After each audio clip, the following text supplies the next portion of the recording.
Good morning to everybody. అయితే ఈరోజు మనకు ఇక్కడ యాచారం మండలం చౌదరిపల్లి అనే విలేజ్లో సర్వే చేయడానికి వచ్చాను. నేను మీ doctor Srinivas, Jaladhara detectors ground water service. అయితే ఈ రైతుకు ఒక 5-6 ఎకరాల పొలం ఉందండి. ఈ పొలంలో తను ఇంచుమించుగా ఒక 30 నుంచి 40 బోర్లు వేయడం జరిగింది.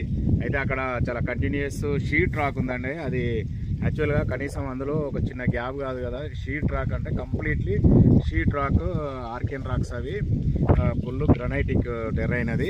అయితే ఇక్కడ ఏంటంటే లొకేషన్ చాలా బాగుందండి. కొబ్బరికాయ వాళ్ళు కానీ, ఈ జియాలజీ పైన అవగాహన లేని వాళ్ళు కానీ ఖచ్చితంగా ఇక్కడ బోర్ పాయింట్లు పెడతారు. ఖచ్చితంగా బోర్లు వేయించడం జరిగింది. అందుకే ఈ రైతు ఇంచుమించు 50 బోర్ల వరకు వేసుకోవడం జరిగింది.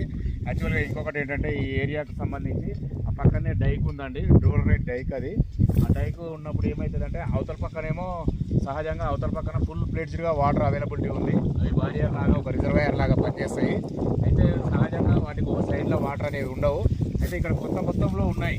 ఎందుకున్నాయంటే ఆ డైక్ అనేది కొన్ని దగ్గరనేమో చాలా గట్టిగా ఉంటుంది, కొన్ని దగ్గర అయితే చాలా హెవీ మనకు ఒక టైప్ ఆఫ్ గోడ కట్టినట్టుగానే ఉంటుంది. ఇక్కడ కొంత వెదరింగ్ జోన్ ఉండడం వల్ల different type of rocks, pink granites, కొద్దిగా లో వెదర్డ్ ఉన్నటువంటి రాక్స్ ఉండడం వల్ల ఆ మాత్రము ఆ లో లోయింగ్ ఏరియాలో కొంత వాటర్ రావడం జరిగింది. అయితే ఈ ఏరియాకు ఉన్న ప్రత్యేకమైన పరిస్థితి ఏంటంటే ఆ బోర్ పక్కల బోర్ వేసినా కానీ పడదండి, అంతే. సో మనకు కొబ్బరికాయ వాళ్ళు కానీ వివిధ ఈ యొక్క ఏరియా పైన, ఈ సాయిల్ కవరేజ్ పైన, దీనిపైన అవగాహన లేని వాళ్ళు పెడితే ఖచ్చితంగా బోర్లు ఫెయిల్ అవుతాయి. ఈ రైతును అదేవిధంగా 50 బోర్లు వేయించి నష్టం చేయడం జరిగింది. యాక్చువల్గా ఈ ఉన్న బోర్లలో కూడా వాళ్ళకు తెలియక చాలా లో హీల్డ్ ఉంటే 7.5 HP అట్లా మోటార్లు పెట్టుకోరు. దానివల్ల ఆ వచ్చే వాటర్ కూడా ఏదో స్టార్టింగ్లో కొద్దిగా అంత ఇచ్చేసి మొత్తం క్లోజ్ అయిపోతుంది. వాళ్ళకి తెలియక ఏమనుకుంటున్నారంటే ఇక మాకు అసలే నీళ్ళు లేవనుకుంటున్నారు కానీ ఫ్రెండ్స్, కానీ వాస్తవంగా ఏంటంటే వాళ్ళకి సరిపోయే అన్ని వాటర్ ఇక్కడ అవైలబిలిటీ ఉంది. మేము సర్వే చేయడం జరిగింది, ఒక 2 పాయింట్లు అయితే డిటెక్ట్ చేయడం జరిగింది. కాకపోతే అవి లో హీల్డ్ ఉన్నాయి. ఇక్కడ డెప్త్ కూడా మనకు యాక్చువల్గా గ్రౌండ్ వాటర్ టేబుల్ వచ్చేసి 60 ఫీట్లకే వాటర్ వస్తాయండి. కింద ఎట్టి పరిస్థితుల్లో వాటర్ రావడానికి స్కోప్ లేదు. కింద ఖచ్చితంగా బండనే ఉంది.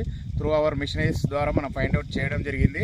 సో ఆ తర్వాత మనకి ఈ రైతు అనేవాడు ఏం చేయాలి అంటే దాన్ని ఎలా చేయాలి, ఎట్లా చేయాలి అనేది మేము ఆ రైతుతో డిస్కస్ చేసి తనకు ఒక రకమైనటువంటి సొల్యూషన్ ఇవ్వడం జరుగుతుంది. సో ఫ్రెండ్స్, మీ పొలాలలో ఎటువంటి సెటప్ ఉన్నట్లయితే, వివిధ రకాల రాళ్ళు ఉన్నట్లయితే ఈ కింద కనిపించే నెంబర్లకు ఫోన్ చేయండి. Okay friends, thank you. నేను మీ జలధార డిటెక్టర్స్ డాక్టర్ బాబు శ్రీనివాస్.